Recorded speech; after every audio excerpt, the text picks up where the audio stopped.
Just came off of a cruise. We started the push phase back on Monday.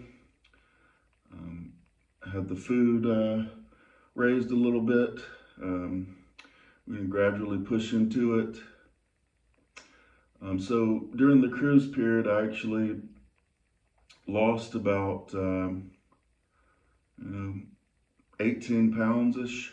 Now, some of that was water coming off initially, and Compton cut the food back considerably at some point. Nothing crazy, but I did feel like I was dieting. So, in essence, it was kind of a mini cut just to resensitize and get the hunger back up so we can go into this push phase and be more productive, get the insulin sensitivity set so we can have a little more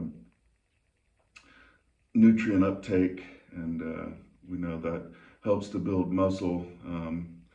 As we know, it's a slow process, but we're going to have one final push here before we start prep.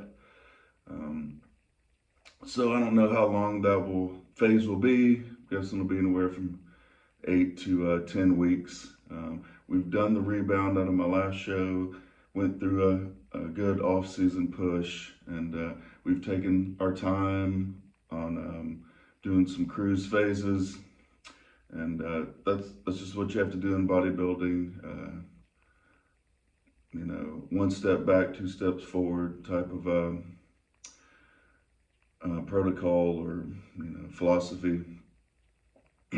So basically, I'm running a new split during this phase.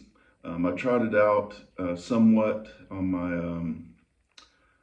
cruise phase. It was kind of a modified push-pull legs, not in that order, but those days basically.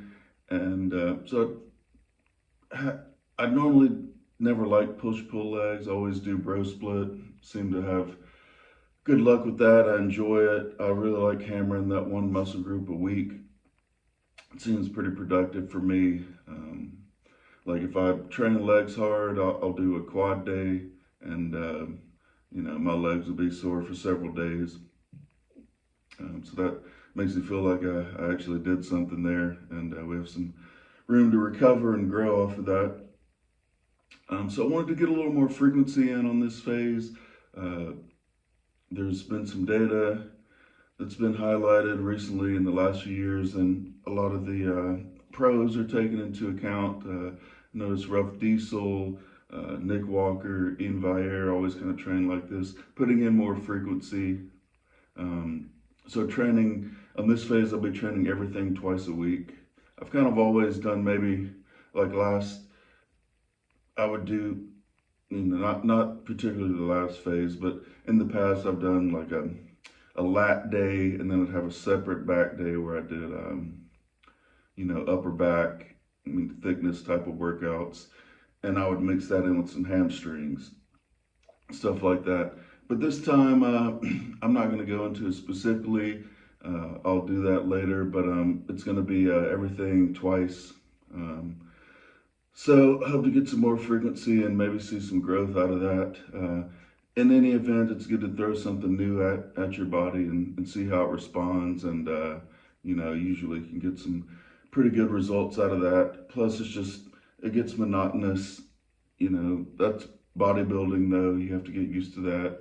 But it will be nice to try something a little different and mix it up. And, then we'll go right into prep. I basically wanted to also touch on, how important it's been for me to have a solid coach I can rely on that's experienced, and he makes good calls just intuitively by looking at my pictures of my check-ins and what my weight's doing, and that's what's really important with the coach. You can try to do your off season by yourself. I've done it most of the time I've been competing, but you really get a different level of attention, and you get another set of eyeballs. Maybe you're not seeing things yourself that way, and that's one of the most important things a coach can do is,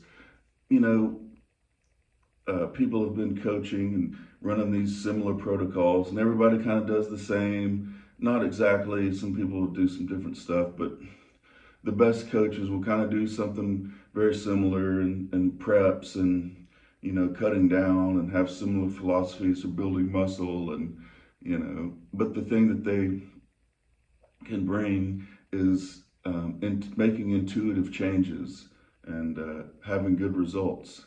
And if something is off, they know how to fix it, and they make the right calls to correct your path.